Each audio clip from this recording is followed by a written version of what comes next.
به راستی که بزرگترین، طولانیترین، بغرنجترین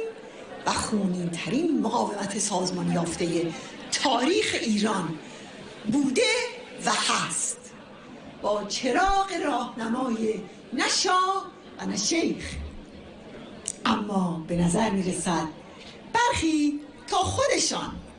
آلترناتیوی نسازند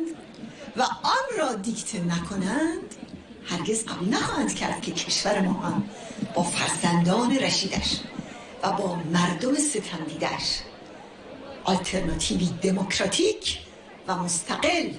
با ساختاری مستحکم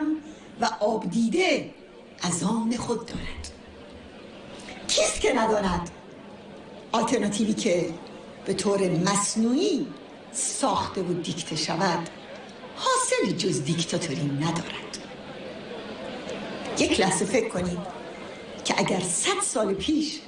ژنرال آیرونساید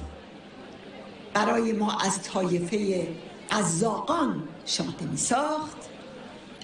اگر در شهریور 1320 متفقین به جای پسر شاه مخلوع به دموکراسی و جمهوری برای ایران رضایت می دادند،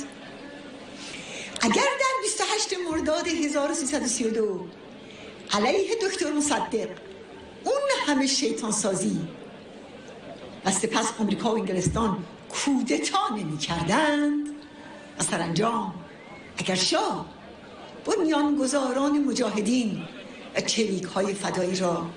تیرباران و بقیه را در بند نمی کرد،